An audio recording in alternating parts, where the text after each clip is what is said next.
അൽഹംദുലില്ലാഹി റബ്ബിൽ ആലമീൻ സ്വലാത്തു വസ്സലാമു അലാ അഷ്റഫിൽ മുർസലീൻ വഅലാ ആലിഹി വസഹ്ബിഹി അജ്മഈൻ.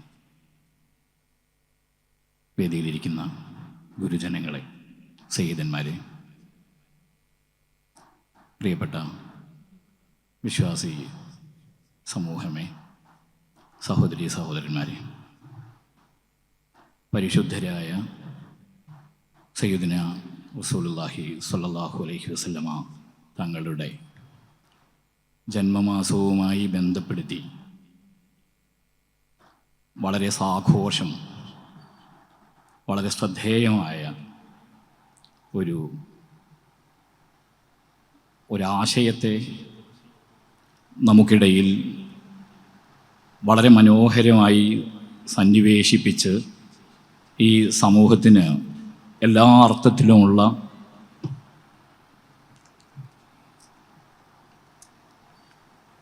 വിശ്വാസപരമായ ഊർജം പ്രദാനം ചെയ്ത വന്ദ്യരായ സുൽത്താനുൽ ഉലമയ്ക്കുള്ള ഒരു അവാർഡ് ദാനം നൽകുന്ന ഒരു ചടങ്ങിൽ കൂടിയാണ് നമ്മൾ സന്നിഹിതരായിരിക്കുന്നത്. മുത്തുനബി സല്ലല്ലാഹു അലൈഹി വസല്ലമ തങ്ങൾ ലോകത്തിന് മുഴുവനും അനുഗ്രഹമാണ്. ലോകത്തിന് കരുണയായി വന്നവരാണ് പരിശുദ്ധരായ തിരു റസൂൽ സല്ലല്ലാഹു അലൈഹി വസല്ലമ തങ്ങൾ. ലോകത്തിൻ്റെ കരുണയാണ്. വളരെ ഹ്രസ്വമായ 23 വർഷക്കാലം മക്കയിലും മദീനയിലുമുള്ള ഒരു സമൂഹത്തിൻ്റെ മാത്രം കരുണ, ആ സമൂഹത്തിന് വേണ്ടി മാത്രം കരുണയെ പ്രദാനം ചെയ്ത ഒരാൾ എന്നല്ല, ലോകത്തിന് മുഴുക്കെ കരുണയാണ്. ലോകത്തിന് മുഴുക്കെ കരുണയാണ് എന്ന് പറയുമ്പോൾ ഇവിടെ ഇരിക്കുന്ന ഓരോ മനുഷ്യരുടെയും അവരുടെ ജീവിതത്തിൽ അവർ ചെയ്തു പോകുന്ന ഓരോ കരുണയുടെയും അതിൻ്റെ പരമപ്രധാനമായ ബന്ധം, അതിൻ്റെ കാരണം, അത് പരിശുദ്ധരായ ത്വാഹ റസൂലുള്ളാഹി സ്വല്ലല്ലാഹു അലൈഹി വസല്ലം തങ്ങളാണ്. ലോകത്തെ മുഴുവൻ വിശ്വാസികളുടെയും ഉള്ളിൽ നിന്ന് വരുന്ന കരുണയുടെ എന്നല്ല, വിശ്വാസികളും അവിശ്വാസികളുമായിരിക്കുന്ന പരശതം മനുഷ്യരുടെ അവരുടെ ജീവിതത്തിൽ നിന്ന് പ്രകടമാകുന്ന കരുണയുടെ അതിൻ്റെ കേന്ദ്രം, അത് പരിശുദ്ധരായ ത്വാഹ റസൂൽ സ്വല്ലല്ലാഹു അലൈഹി വസല്ലം തങ്ങളാണ്. അവരെ അനുഭവിക്കുന്നു, അവരിൽ നിന്ന് പുറത്തേക്ക് പ്രവഹിക്കുന്നു. അതൊരു പകർച്ചയാണ്. മുത്തുനബി സല്ലല്ലാഹു അലൈഹി വസല്ലം തങ്ങളുടെ ജീവിതത്തെ, 23 വർഷത്തെ ജീവിതത്തിൻ്റെ പകർച്ചയാണ് ലോകത്തുടനീളം ഇന്ന് നമ്മൾ കാണുന്ന എല്ലാ നന്മയിലും നമ്മൾ അതിൻ്റെ ഒരു ആശയം എന്ന് പറയുന്നത്. ഇവിടെ മഹാനായ കാന്തപുരം ഉസ്താദിനെ ഇങ്ങനെ പരിചയപ്പെടുത്തി കഴിഞ്ഞു. ആരാണ് കാന്തപുരം ഉസ്താദ് എന്നത് 2 പ്രഭാഷണത്തിൽ സവിസ്തരം ഇവിടെ പറഞ്ഞു. എന്തുകൊണ്ട് കാന്തപുരം ഉസ്താദിൽ നിന്ന് ഇങ്ങനെ ഒന്ന് ലോകം ദർശിക്കുന്നു, അതിനെ ഇന്ന് ലോകം വളരെ കൗതുകത്തോടെ, അത്ഭുതത്തോടുകൂടി നിരീക്ഷിക്കുന്നു. എന്താണ് അതിൻ്റെ പിന്നിൽ പ്രവർത്തിക്കുന്ന അതിൻ്റെ ചേതോവികാരം, അതിൻ്റെ പ്രേരണ? അത് തീർച്ചയായും മുത്തുനബി സല്ലല്ലാഹു അലൈഹി വസല്ലം തങ്ങളാണ്. നബിതങ്ങളുമായുള്ള ബന്ധമാണ്. മുത്തുനബി സല്ലല്ലാഹു അലൈഹി വസല്ലം തങ്ങളിൽ നിന്ന് പകരുന്നതാണ്. പ്രവാചകന്റെ അനന്തരഗാമികളാണ് പണ്ഡിതർ എന്ന് പറയുന്നത് ഒരു വലിയ ആശയമാണ്. അത് ഇവിടെ ജീവിച്ചിരിക്കുന്ന പണ്ഡിതന്മാരിൽ മാത്രം കേന്ദ്രീകരിക്കുന്നു എന്നല്ല, അവരിലൂടെ വിശ്വാസി സമൂഹത്തിന് മുഴുവനും പകർന്നു കൊടുത്തുകൊണ്ടിരിക്കുന്നു. ഏതാനും ദിവസങ്ങൾക്ക് മുമ്പ് നമുക്കിടയിൽ വലിയ ചർച്ചയായ നിമിഷപ്രിയ വിഷയം വലിയ ചർച്ചയ്ക്ക് കാരണമാകുന്നു. അത് ഒരു മനുഷ്യനെ, അവരിലേക്കുള്ള മനുഷ്യത്വപരമായ ഇടപെടലിനെ, അതിനെ മാധ്യമങ്ങൾ എന്തുകൊണ്ട് ഇത്ര ശ്രദ്ധാപൂർവം അതിനെ സമൂഹമധ്യേ അവതരിപ്പിക്കുന്നു എന്ന ഒരു ചോദ്യം വളരെ പ്രധാനമാണ്. നന്മ അറ്റുപോയിക്കൊണ്ടിരിക്കുന്നു, കരുണ നമ്മളിൽ നിന്ന് എടുത്തു കളയപ്പെട്ടുകൊണ്ടിരിക്കുന്നു. അങ്ങനെ വരുന്ന ഒരു സമയത്ത് സ്വാഭാവികമാണ് കരുണയുടെ ഒരംശത്തെ, നന്മയുടെ ഒരംശത്തെ പ്രകാശിപ്പിക്കുമ്പോൾ അതിലേക്ക് മാധ്യമ ശ്രദ്ധ വരും, ജനങ്ങൾ അതിലേക്ക് ശ്രദ്ധിക്കപ്പെടും. അതാണ് ഇവിടെ ആഘോഷിക്കപ്പെട്ടത്. യഥാർത്ഥത്തിൽ ത്വഹ റസൂൽ സല്ലല്ലാഹു അലൈഹി വസല്ലമ തങ്ങൾ നമ്മളെ പഠിപ്പിച്ച ഏറ്റവും മനോഹരമായ ആശയം എന്താണ്? സ്നേഹം എന്നതാണ്. സ്നേഹം എന്താണ്? സ്നേഹം എന്ന് ചോദിച്ചാൽ അത് നമ്മുടെ ഉള്ളിൽ ഒരു നനവ് പടർത്തലാണ്. ആ നനവിൽ നിന്നാണ് ഈ ഭൂമിയുടെ തന്നെ നിലനിൽപ്പ്. ഇവിടെയുള്ള സർവ്വ ജീവജാലങ്ങളിലേക്കും പ്രകൃതിയിലേക്കും ഈ സസ്യലതാദികളിലേക്കും അങ്ങനെ മനുഷ്യരിലേക്ക് മാത്രമല്ല എല്ലാറ്റിലേക്കും പ്രവഹിക്കുന്ന സ്നേഹം. ആ സ്നേഹത്തെക്കുറിച്ചാണ് ഇന്ന് നമ്മൾ വാതോരാതെ സംസാരിച്ചു കൊണ്ടിരിക്കുന്നത്, പ്രകീർത്തിച്ച് പാടിക്കൊണ്ടിരിക്കുന്നത്. ആ സ്നേഹത്തിൻ്റെ ഏറ്റവും പ്രകടമായ ഒരു സന്ദർഭത്തെ മാത്രം ഞാൻ നിങ്ങളുടെ മുമ്പിലേക്ക് ഇങ്ങനെ ഓർമ്മയ്ക്ക് വേണ്ടി പറയാം. അല്ലാഹുവിൻ്റെ റസൂൽ സല്ലല്ലാഹു അലൈഹി വസല്ലം തങ്ങളുടെ ധീരതയുടെ അടയാളം എന്താണ്? നമ്മളൊരാളെ ധീരനാണ് എന്ന് വാഴ്ത്തപ്പെടുന്നതിൻ്റെ ഏറ്റവും പ്രധാനപ്പെട്ട കാരണമായിട്ട് ചൂണ്ടാറുള്ളത് പലപ്പോഴും യുദ്ധഭൂമിയിലെ പ്രകടനമാണ്. യുദ്ധഭൂമിയിലെ പ്രകടനത്തെ ധീരതയായി വാഴ്ത്തി പറഞ്ഞുകൊണ്ടിരിക്കും സാധാരണഗതിയിൽ.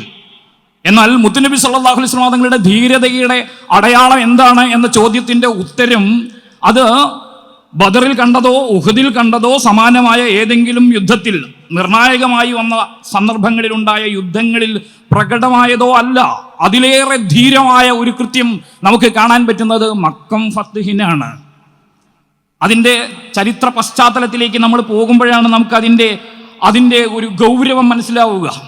മക്കയിൽ നിന്ന് മദീനയിലേക്കുള്ള പലായനം ഉണ്ടായത് സർവവും ഉപേക്ഷിച്ചിട്ടാണ്. അവർ ജീവിച്ചിരുന്ന അവരുടെ ജീവിത ദേശം അവിടെ നിന്ന് അവർ പറിച്ചു മാറ്റപ്പെട്ടു. അതുമാത്രമല്ല, അവരെത്രമാത്രം സ്വപ്നം കണ്ടിരുന്നുവോ ആ സ്വപ്നങ്ങൾ മുഴുവനും പിഴുതു മാറ്റപ്പെട്ടു. എന്നിട്ട് മദീനയിലേക്ക് പലായനം ഉണ്ടായി. മദീനയിൽ ചെന്ന് മക്കയിലുള്ളവർ നബിതങ്ങളെയും അവിടെയുള്ള വിശ്വാസികളെയും ആക്രമിക്കുകയും അവിടെ നിന്ന് തുരത്താനുള്ള, അവിടെ നിന്ന് ബഹിഷ്കരിക്കാനുള്ള, അവിടെ നിന്ന് പുറന്തള്ളാനുള്ള ശ്രമങ്ങളിൽ നയതന്ത്ര നീക്കങ്ങളിൽ ഏർപ്പെട്ടു എന്നുപോലും നമുക്ക് ചരിത്രത്തിൽ കാണാം. പിന്നീട് നടന്ന യുദ്ധങ്ങൾ, അതിനുശേഷമാണ് മക്കം ഫത്ഹ് ഉണ്ടാകുന്നത്. മക്കം ഫത്ഹ് സംഭവിക്കുന്നു. മക്കം ഫത്ഹ് സംഭവിച്ച് മക്കയിലേക്ക് തിരു റസൂൽ സല്ലല്ലാഹു അലൈഹി വസല്ലം തങ്ങളും സ്വഹാബി വര്യന്മാരും ആയിരക്കണക്കിന് വരുന്ന സ്വഹാബി വര്യന്മാരും തിരിച്ചു വരുന്ന ഒരു രംഗമുണ്ട്.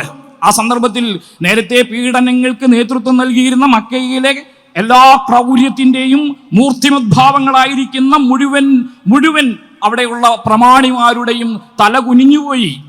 അവർ മുഴുവനും ഒരു ആജ്ഞയ്ക്ക് വേണ്ടി കാതോർത്തു. ഇനി തങ്ങൾക്കുയർത്താൻ ഒരു ശിരസ് ഈ കഴുത്തിന് മുകളിൽ ഉണ്ടാകുമെന്നവർ വിശ്വസിച്ചേയില്ല. ആ സന്ദർഭത്തിലാണ് ലോകം കണ്ട ഏറ്റവും ധീരമായ പ്രഖ്യാപനം ഉണ്ടാകുന്നത്. ഏറ്റവും ധീരമായ പ്രഖ്യാപനം ഇങ്ങോട്ട് വരുന്ന ആക്രമണത്തെ തുല്യനിലയിൽ തിരിച്ചാക്രമിക്കുമ്പോഴെല്ലാം എല്ലാ അർത്ഥത്തിലും പ്രത്യാക്രമണത്തിനുള്ള ഒരവസരം മുന്നിൽ വന്ന് നിൽക്കുമ്പോൾ ആ മനോഹരമായ സന്ദർഭത്തെ അതിനാ തുല്യതയില്ലാത്ത രീതിയിൽ തന്നെ പകരം ചോദിക്കാനുള്ള ഈ അവസരത്തെ പ്രയോഗിച്ചിരുന്നുവെങ്കിൽ ചരിത്രം അതിനെ നീതി നിഷേധം എന്ന് പറയില്ല. ഒരാൾക്കും അതിന് ചോദ്യം ചെയ്യാൻ കഴിയില്ല. നിഷ്കരുണം അവർക്ക് നേരെ നടപടികൾ സ്വീകരിക്കാമായിരുന്നു. പരിശുദ്ധരായ ത്വഹ റസൂൽ സല്ലല്ലാഹു അലൈഹി വസല്ലം തങ്ങൾ അവിടെ പ്രഖ്യാപിച്ച പ്രഖ്യാപനം നിങ്ങൾക്ക് മാപ്പ് എന്നാണ്. ഇന്ന് ആരുടെ മേലും നടപടികളില്ല എന്നാണ്. നിങ്ങളിലെ ഒന്നാമൻ അബൂ സുഫിയാന്റെ വീട്ടിൽ അഭയം തേടിയവർക്കും മാപ്പ് എന്നാണ്. ഇതിനേക്കാൾ ധീരമായ ഒരു കൃത്യം ഭൂമിയിൽ നിർവഹിച്ച ഒരാളുടെ പേര് പറയാൻ നമുക്ക് കഴിയില്ല. അങ്ങനെ ഒരു സന്ദർഭം ചരിത്രത്തിൽ നമുക്ക് പിന്നീട് എവിടെയും കണ്ടുകിട്ടുക സാധ്യമല്ല. ഞാൻ അതിനോട് സമാനമായി മറ്റൊന്നുകൂടി പറഞ്ഞു വെക്കാൻ വേണ്ടി ആഗ്രഹിക്കുകയാണ്. നമ്മുടെ നേതൃത്വത്തിൻ്റെ അല്ലെങ്കിൽ സൂഫി വര്യന്മാരായ പണ്ഡിതന്മാരുടെ വിശ്വാസികളുടെ അവരുടെ ഉള്ളിൽ നിന്നുണ്ടാകുന്ന ധീരത എന്ന് പറയുന്നത് മനുഷ്യ കബന്ധങ്ങൾ ഇവിടെ ഇങ്ങനെ കുന്നുകൂട്ടപ്പെടുന്ന ഒരു രാഷ്ട്രീയ സാഹചര്യം, ഒരു സായുധ കലാപം അതിന് പ്രേരണ നൽകുക എന്നതല്ല. നമ്മൾ ജീവിക്കുന്ന ഒരു രാഷ്ട്രീയ സാഹചര്യത്തെ നമ്മൾ വിലയിരുത്തിയാൽ ബഹുസ്വര സമൂഹത്തിലാണ് നമ്മൾ ജീവിക്കുന്നത്. അതിനിടയിൽ ഈ ന്യൂനപക്ഷമായ വിശ്വാസി സമൂഹം അനുഭവിക്കുന്ന പ്രശ്നങ്ങൾ എത്രയാണ് ദിനം പ്രതി. സാമുദായിക നേതൃത്വത്തിന്റെ ഭാഗങ്ങളിൽ നിന്നുണ്ടാകുന്ന വിശ്വാസി സമൂഹത്തിന് നേരെയുള്ള, ഇവിടെയുള്ള ന്യൂനപക്ഷ വിശ്വാസികൾക്ക് നേരെയുള്ള വെല്ലുവിളികൾ, നുണ, നട്ടാൽ കുരുക്കാത്ത നുണ നിരമ്പ്രതി ഇങ്ങനെ പ്രചരിച്ചു കൊണ്ടിരിക്കുന്നു. എന്നാൽ നമ്മുടെ നേതൃത്വത്തിൽ നിന്ന് ഏതെങ്കിലും ഒരു സന്ദർഭത്തിൽ ഇവിടെയുള്ള ഇതര സമുദായത്തിന് നേരെ ഭീഷണിപ്പെടുത്തുകയോ അവരുടെ ജീവിതത്തെ ഏതെങ്കിലും നിലയിൽ ബന്ധപ്പെടുകയോ അവരെ പ്രയാസപ്പെടുത്തുന്ന തരത്തിലുള്ള ഇടപെടൽ നടത്തുകയോ ചെയ്യുന്ന ഒരു പ്രസ്താവന, ഒരു പ്രഭാഷണം, ഒരു പ്രഖ്യാപനം, ഒരു വാർത്താ സമ്മേളനം എന്തുകൊണ്ട് നമ്മൾ കേൾക്കുന്നില്ല എന്ന് ചോദിച്ചാൽ അതാണ് ഇസ്ലാമിൻ്റെ വിശേഷം. അതാണ് മുത്തുനബി സല്ലല്ലാഹു അലൈഹി വസല്ലം തങ്ങൾ പഠിപ്പിച്ച പാഠത്തിൻ്റെ അടിത്തറയിൽ നിന്ന് രൂപം കൊള്ളുന്ന ഇസ്ലാമിക പ്രവർത്തനത്തിൻ്റെ, ആധ്യാത്മിക പ്രവർത്തനത്തിൻ്റെ വിശേഷം. അതാണ് നമ്മൾ ഇന്ന് ലോകത്ത് കണ്ടുകൊണ്ടിരിക്കുന്നത്. ഞാൻ ആ ഒരു സന്ദർഭത്തെ ഇപ്പോൾ ഓർക്കുകയാണ്. അതിനൊരു കാരണം കൂടിയുണ്ട്.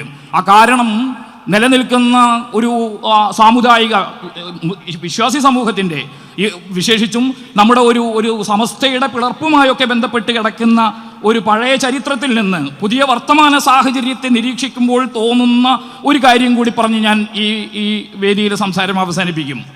അത് 1989 എറണാകുളം സമ്മേളനമാണ്. ഞാൻ ഈ അടുത്ത ദിവസം ആ വേദിയിൽ നടന്ന ഉസ്താദിൻ്റെ പ്രഭാഷണത്തെ യാദൃശ്ചികമായി വായിക്കാനിടയായി. ആ വായനയിൽ നിന്ന് ബോധ്യമാവുന്ന ഒരു സന്ദർഭത്തെ, വിശേഷിച്ചും 89 കലൂരിൽ നടക്കുന്ന സമ്മേളനത്തിന് വേണ്ടിയുള്ള ആഹ്വാനം ഉണ്ടാകുമ്പോൾ ആ സമ്മേളനത്തെ അതിശക്തമായി വിമർശിച്ചുകൊണ്ടും അവിടേക്കുള്ള സമ്മേളനത്തിലേക്കുള്ള വിശ്വാസി സമൂഹത്തിൻ്റെ, അഹ്ലുസുന്നത്ത് വൽ ജമാഅത്തിൻ്റെ പ്രവർത്തകരുടെ സമ്മേളന നഗരിയിലേക്കുള്ള സന്ദർശനത്തെ തടയുന്നതിന് വേണ്ടി, ആ സംഗമത്തെ തടയുന്നതിന് വേണ്ടിയുള്ള ഇവിടുത്തെ ഏറ്റവും വലിയ രാഷ്ട്രീയ സംവിധാനങ്ങളുടെ പ്രഖ്യാപനങ്ങൾ ഉണ്ടാകുമ്പോൾ എല്ലാവരും ആശങ്കയോടുകൂടി കാണുന്ന ഒരു സന്ദർഭം. ആ സന്ദർഭത്തിൽ കലൂർ മൈതാനി മുഴുവനും നിറഞ്ഞു കവിഞ്ഞിരിക്കുന്ന ആ വേദിയിൽ നടത്തുന്ന ഒരു പ്രഭാഷണത്തെ ഞാൻ മക്കം ഫത്തഹിൻ്റെ പ്രഭാഷണവുമായി ചേർത്ത് പറയുകയല്ല. അവിടെ കണ്ട നന്മയെ ഞാൻ ഈ പ്രഭാഷണത്തിൻ്റെ വരികൾക്കിടയിൽ നിന്ന് വായിച്ചു എന്ന് പറയാൻ ആ ചരിത്ര സന്ദർഭത്തിലേക്ക് നിങ്ങളെ ഒന്ന് ഓർമ്മപ്പെടുത്തുക മാത്രമാണ് ചെയ്തത്.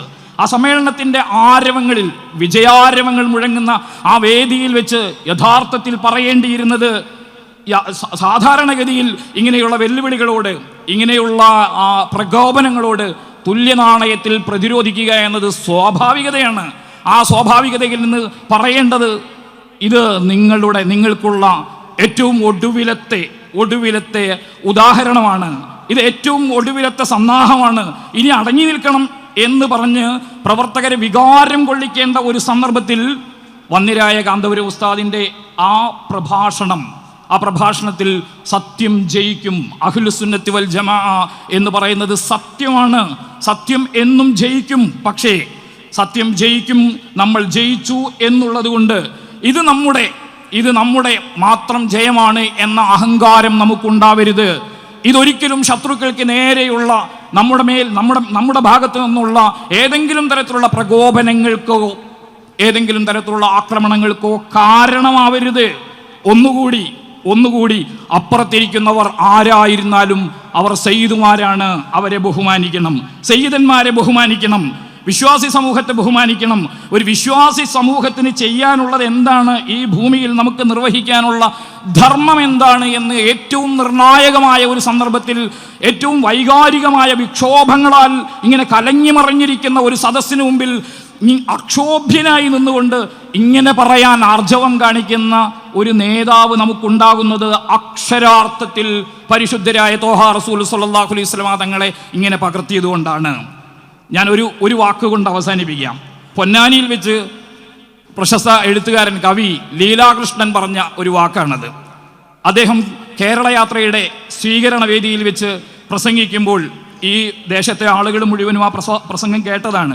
ഞാനതൊന്ന് ഓർമ്മപ്പെടുത്തുകയാണ്. ലീലാകൃഷ്ണൻ പറഞ്ഞ കാര്യം, കാന്തപുരം ഉസ്താദിൻ്റെ ധീരതയെക്കുറിച്ചാണ് അന്ന് അദ്ദേഹത്തിൻ്റെ പ്രഭാഷണം. ആ പ്രഭാഷണത്തിൽ അദ്ദേഹം പറഞ്ഞ ഒരേ ഒരു കാര്യം, കാന്തപുരം ഉസ്താദ് ആരാണ് എന്ന ചോദ്യത്തിന് ഇവിടെ അപകർഷകത്വം കൊണ്ട് കുനിഞ്ഞുപോയിരുന്ന ഇവിടെയുള്ള ഉസ്താദ് സമൂഹത്തെ, നമുക്കതിനെ മുഅല്ലിം സമൂഹത്തെ എന്നോ മുതഅല്ലിം സമൂഹത്തെ എന്നോ ആലിം സമൂഹത്തെ എന്നോ പറയാം. അങ്ങനെ അപകർഷകത്വം കൊണ്ട് കുനിഞ്ഞു പോയിരുന്ന ഒരു സമൂഹത്തെ ഇങ്ങനെ നിവർത്തി നിർത്തിയതാണ് കാന്തപുരം ചെയ്ത ഏറ്റവും വലിയ വിശേഷം എന്ന് ലീലാകൃഷ്ണൻ ഇവിടെ വെച്ച് പ്രസംഗിക്കുകയുണ്ടായി. ഞങ്ങൾ സാധാരണ പറയാറുള്ളത്, അങ്ങനെ ഈ സമൂഹത്തെ നിവർത്തിയെടുക്കാൻ വേണ്ടി ഉസ്താദ് സ്വീകരിച്ച ഒരായൽ, ആ ആയൽ ഉസ്താദിൻ്റെ ഈ ആകാരത്തിൽ നമുക്ക് കാണാം. ഇവിടെ വെച്ച് നമ്മൾ തീരുമാനിക്കേണ്ടത്, ഉസ്താദ് ഒരു സമൂഹത്തെ നിവർത്തി നിർത്തി. പണ്ട് ഇവിടെയുള്ള MSSൻ്റെ ഒരു പ്രസിദ്ധീകരണത്തിൽ എഴുതിയ ഒരു വാക്ക് ഞാൻ ഓർക്കുകയാണ്. ഈ വിശ്വാസി സമൂഹത്തിന്റെ അപജയത്തിന്, അവരുടെ പിന്നാക്കാവസ്ഥയുടെ കാരണം ഇവിടെയുള്ള പണ്ഡിതന്മാരാണ്. ആ പണ്ഡിതന്മാരാണ് വിശ്വാസി സമൂഹത്തെ ഇങ്ങനെ ഏറ്റവും മോശമായ ഒരു ജീവിത സാഹചര്യത്തിലേക്ക് നയിച്ചത്. അവരുടെ പാതിരാ പ്രഭാഷണങ്ങളാണ്. അതുകൊണ്ട് ഈ പണ്ഡിതന്മാരെ മുഴുവനും അവർ ഊളംപാറയിലേക്ക് അയക്കണം എന്ന് പറഞ്ഞ് എഴുതിയ ആ എഴുത്ത് ഓർമ്മ വേണം നിങ്ങൾക്ക്. ആരെയാണ് നമ്മൾ ഈ സമൂഹത്തിൻ്റെ മുമ്പിൽ തിരുത്തിയത് എന്നറിയോ?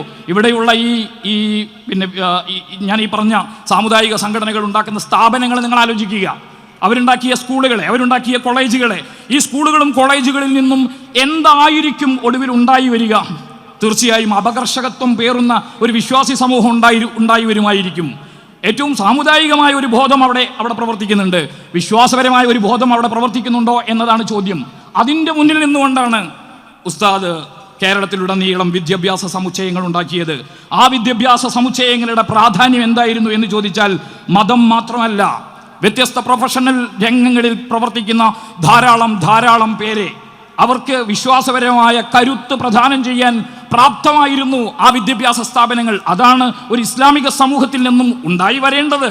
അതാണ് കാന്തപുരം ഉസ്താദ് ഈ സമൂഹത്തിന് കാണിച്ചത്. ഏറ്റവും ഒടുവിൽ ഉസ്താദിനെ അതിനിശ്ചിതമായി വിമർശിക്കുന്ന, ഏറ്റവും രൂക്ഷമായ അവസരം കിട്ടിയാലൊക്കെയും ഒരു നിമിഷം പോലും പാഴാക്കാതെ വിമർശിക്കുന്ന കേരളത്തിൽ അറിയപ്പെടുന്ന ഒരു സാഹിത്യകാരനുണ്ട്, ഞാൻ പേര് പറയുന്നില്ല. അദ്ദേഹം പറഞ്ഞ ഒരു വാക്ക്, നിങ്ങൾ ആരാണ് എന്ന ചോദ്യത്തിന് നിങ്ങൾ യാഥാസ്ഥികരിലെ പുരോഗമനവാദികളാണ് എന്നാണ്. അതിനൊരു അർത്ഥമുണ്ട്. യാഥാസ്ഥികത്വം എന്ന് പറഞ്ഞാൽ അറുപഴഞ്ചൻ, പിന്തിരിപ്പന്മാർ, മൂരാച്ചികൾ, നേരം വെളുക്കാത്തവർ, 6-ാം നൂറ്റാണ്ടിലുള്ളവർ എന്ന് പറയുന്നതിനോട് തീരെ യോജിക്കാത്ത മറ്റൊരു പദം ചേർത്ത് വെക്കുകയാണ്. നിങ്ങൾ പുരോഗമനവാദികളാണ്. വിശ്വാസത്തിന്റെ അടിത്തറയിൽ നിന്ന് ഒരു അണുവിട വ്യതിചലിക്കാതെ വിശ്വാസത്തിന് പരമപ്രാധാന്യം കൽപ്പിച്ചുകൊണ്ട് എന്ന് പറഞ്ഞാൽ തിരുകേശത്തെ ഈ സമൂഹത്തിന്റെ മുമ്പിൽ അവതരിപ്പിച്ചുകൊണ്ട് അതിന്റെ ലോജിക്ക് എന്താണ് എന്ന് ചോദിക്കും. തിരുകേശത്തിന്റെ ലോജിക്ക് ചോദിക്കുന്നവർ തിരു റസൂൽ സല്ലല്ലാഹു അലൈഹി വസല്ലം തങ്ങളുടെ ലോജിക്കിനെ കുറിച്ച് ആലോചിക്കുന്നില്ല. നബിതങ്ങളുടെ ശരീരത്തിന് നിഴലില്ലാത്തതിന്റെ ലോജിക്ക് എന്താണ്? മുത്തുനബി സല്ലല്ലാഹു അലൈഹി വസല്ലം തങ്ങളുടെ ഈ ഉമിനീര് കൊണ്ട് ഖതാദത്ത് ബിൻ നുഅ്മാൻ റളിയല്ലാഹു അൻഹുവിന്റെ മുറിവ് പറ്റിയ കണ്ണിനെ ഉണക്കിയതിന്റെ ലോജിക്ക് എന്താണ്? ചന്ദ്രനെ രണ്ടായി പിളർത്തിയതിന്റെ ലോജിക്ക് എന്താണ്? സർവോപരി അല്ലാഹുവിന്റെ റസൂൽ സല്ലല്ലാഹു അലൈഹി വസല്ലം തങ്ങളുടെ ആകാശാരോഹണത്തിന്റെ ലോജിക്ക് എന്താണ്? അള്ളാഹുവുമായി ഇങ്ങനെ നേർക്കുനേരെ കണ്ടുമുട്ടിയതിന്റെ ലോജിക്ക് എന്താണ്? ഈ ലോജിക്കുകളെ കുറിച്ച് പറയുന്നവർ അതിന്റെ അർത്ഥം വിശ്വാസപരമായ ദുർബലത നമ്മുടെ ഉള്ളിൽ ദൃശ്യമായി കൊണ്ടേയിരിക്കുന്നു എന്നാണ്. അപകടകരമാണ്. അതിനെ തിരിച്ചറിഞ്ഞുകൊണ്ട് നെഞ്ചു നിവർത്തി ഈ പുതിയ കാലത്തും ശാസ്ത്രീയമായി അതിവേഗതയിൽ വളർന്നു വികസിച്ചു എന്ന് പറയുന്ന ഒരു കാലത്തും വിശ്വാസപരമായി നിങ്ങൾ പറയുന്ന അതേ 6-ാം നൂറ്റാണ്ടിൽ യാഥാസ്ഥികത്വം അതിനെ ഞങ്ങളെടുത്ത് ഞങ്ങളുടെ നെറുകയിലെ ഒരു പൊൻതൂവലായിട്ട് വെക്കും. എന്നിട്ട് ഈ കാലത്തിന്റെ എല്ലാ തരത്തിലുള്ള പുരോഗമനമായ എല്ലാ സംവിധാനങ്ങളുമായും യോജിച്ചു നിന്നുകൊണ്ട് ഇസ്ലാമിനെ ഈ സമൂഹത്തിന്റെ മുമ്പിൽ പ്രചരിപ്പിക്കും. പോരാ, വിശ്വാസി സമൂഹത്തിന് വിശ്വാസപരമായ കരുത്ത് പ്രദാനം ചെയ്യും. ഈ ധീരതയെക്കുറിച്ചാണ് ഞാൻ പറഞ്ഞു വന്നത്. ഈ ധീരത ഈ കാലത്ത് വിശ്വാസി സമൂഹത്തിന്റെ മുമ്പിൽ പ്രകടിപ്പിക്കുന്ന ആർജവമുള്ള ഒരു നേതാവ് നമുക്കുണ്ട് എന്നതാണ് നമ്മുടെ ഏറ്റവും വലിയ ഒരു മഹാഭാഗ്യം. അള്ളാഹു ആ ഭാഗ്യം നമുക്ക് ദീർഘകാലത്തേക്ക് നമുക്ക് അവൻ്റെ അനുഗ്രഹങ്ങളാൽ നമുക്ക് അനുവദിച്ചു തരുമാറാവട്ടെ എന്ന് ആത്മാർത്ഥമായി പ്രാർത്ഥിച്ചുകൊണ്ട് വാഹിർ ദഅ്വാനാ അൽഹംദുലില്ലാഹി റബ്ബിൽ ആലമീൻ. അസ്സലാമു അലൈക്കും വറഹ്മത്തുള്ളാഹി.